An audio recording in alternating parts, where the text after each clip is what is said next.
In this video, we're going to be talking about a pretty common problem that happens to a lot of us. So, what to do if your Facebook page was stolen by an admin? If your Facebook page was stolen by an admin, immediately secure your personal account by changing your password and enabling two-factor authentication. Also, report the compromised page via the Facebook Help Center to initiate a dispute, as you will likely need to submit government-issued ID to prove ownership.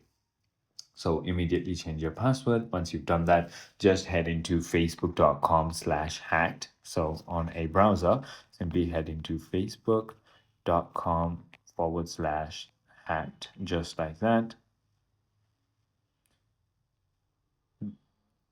I think I did a mistake on the URL. I'm just going to go ahead and type it back.